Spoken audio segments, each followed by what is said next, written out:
வணக்கம். இன்றைக்கு நாம ஒரு சுவாரஸ்யமான கடிதத்தை பத்தி பேசப் போறோம். இது டிசம்பர் 1817ல இளம் ஆங்கில கவிஞர் ஜான் கீட்ஸ் அவரோட சகோதரர்களுக்கு எழுதின ஒரு கடிதம்.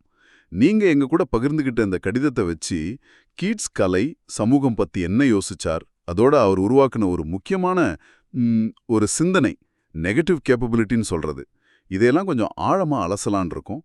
ரொம்ப இன்ட்ரெஸ்டிங்கா இருக்கும் பாருங்க. ஆமா, ஆமா. இந்த கடிதம் கீட்ஸோட மனசுக்குள்ள என்ன ஓடுச்சுன்னு புரிஞ்சிக்க ஒரு நல்ல வாய்ப்பு. எப்படி கலை, ஏன் படைப்பாற்றல் பத்தியெல்லாம் ஒரு யோசிக்க ஆரம்பிச்சாருன்னு பார்க்கலாம்.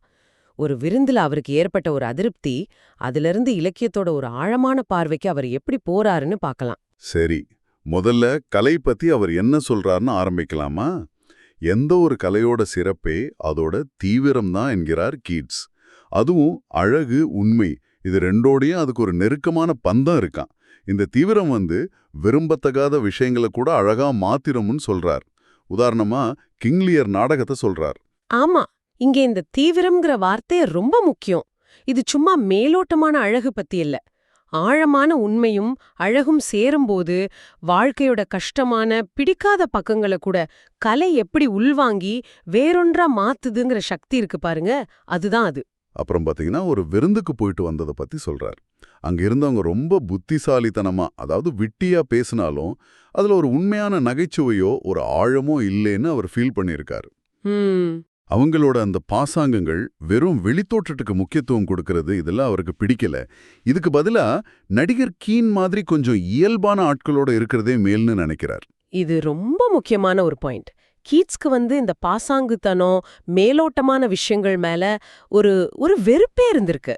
அவர் தேடினது உண்மையான உணர்வு, ஆழமான ஒரு தொடர்பு. அந்த புத்திசாலிகள் மத்தியில அது இல்லைன்னு உணர்றார். ஒருவேளை இந்த அனுபவம் தான் அவரை அடுத்த ஒரு பெரிய யோசனைக்கு கொண்டு போயிருக்கலாம். ஆமா, இதுதான் கரெக்டா அந்த மைய புள்ளிக்கு நம்மள கூட்டிட்டு வருது. அந்த விருந்து அனுபவம், அப்புறம் அவரோட நண்பர் டில்கேவோட நடந்த ஒரு விவாதம், இதெல்லாம் சேர்ந்து ஷேக்ஸ்பியர் மாதிரி ஒரு பெரிய படைப்பாளி எப்படி உருவாகிறாங்கிற கேள்விக்கு கீட்ஸ் ஒரு பதில கண்டுபிடிக்கிறார். அது அவர் ஒரு வித்தியாசமான பேர் வச்சு சொல்றார். என்னது? அதுதான் நெகட்டிவ் கேப்பபிலிட்டி. தமிழ்ல நம்ம புரிஞ்சுக்கிறதுக்கு ஒரு எதிர்மறை திறன் அல்லது ஏற்கும் திறன்னு சொல்லலாம். கீட்ஸ் அதை எப்படி சொல்றாருன்னா, உண்மையையும் காரணத்தையும் தேடி ஒரு பதற்றத்தோட அலையாம, நிச்சயமற்ற தன்மைகள், மர்மங்கள், சந்தேகங்களுக்கு நடுவுல ஒரு மனிதன் ரொம்ப இயல்பா இருக்கக்கூடிய திறன் தான் அது. அதாவது எல்லாத்துக்கும் உடனடியா ஒரு பதில் வேணும், ஒரு தெளிவு வேணும்னு எதிர்பார்க்காம அந்த குழப்பமான, தெளிவில்லாத நிலையிலேயே கொஞ்சம் இருக்க கத்துக்கிறது. அப்படியா? நிச்சயமற்ற தன்மையில இயல்பா இருக்கிறது, இது கேட்கவே கொஞ்சம் புதுசா இருக்கே. அப்போ இது யாருக்கிட்ட இருக்குன்னு அவர் நினைக்கிறாரு?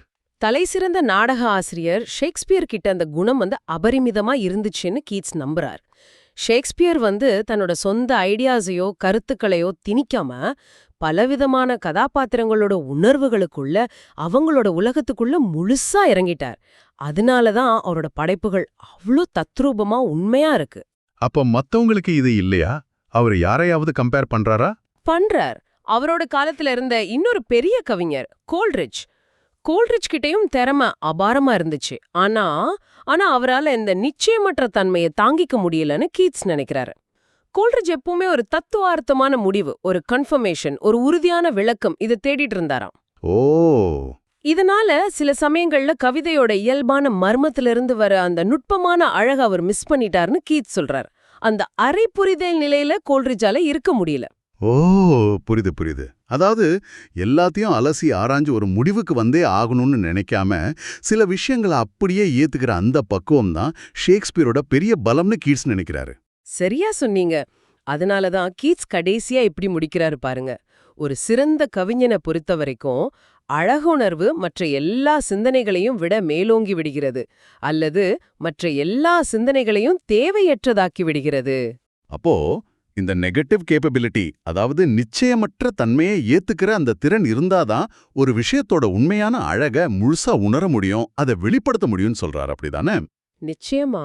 அப்பதான் கலைஞர் தன்னை முழுசா அந்த அனுபவத்துல கரைச்சுக்க முடியும். தன்னோட சொந்த விருப்பு வெறுப்பு, தர்க்கம் இதெல்லாம் குறுக்க வராம, அந்த விஷயத்தோட உள்ளார்ந்த அழகும், உண்மையும் வெளிப்பட இந்த நெகட்டிவ் கேப்பபிலிட்டி உதவுது. இது எப்பவுமே பதில்கள தேடிட்டே இருக்கிற நம்ம இயல்ப கொஞ்சம் கேள்வி கேக்குது. சில சமயங்கள்ல அந்த மர்மத்தோட வாழ்றதுலயும் ஒரு அழகு இருக்கு, ஒரு மதிப்பு இருக்குன்னு காட்டுது. இந்த விவாதத்துல இருந்து உங்களுக்கு எது முக்கியமா படுது? நிச்சயமா. எல்லாத்துக்கும் உடனே பதில் தேடாம சில விஷயங்கள அப்படியே ஏத்துக்க பழகணுங்கிறது ஒரு பெரிய விஷயம்தான். சரி, நாம எல்லாரும் யோசிக்க வேண்டிய ஒரு கடைசி கேள்வி. கீட்ஸ் சொன்ன இந்த நெகட்டிவ் கேப்பபிலிட்டி, இந்த நிச்சயமற்ற தன்மையை ஏற்கும் திறன், இது கவிஞர்களுக்கு மட்டும்தானா? இல்ல நம்ம அன்றாட வாழ்க்கையில, நம்ம வேலையில, ஏன் நம்ம உறவுகள்ல கூட நாம சந்திக்கிற குழப்பங்களையும் நிச்சயமற்ற தன்மைகளையும் நாம கையாள்றதுக்கும் இது பொருந்துமா? என்ன நினைக்கிறீங்க? யோசிச்சு பாருங்க.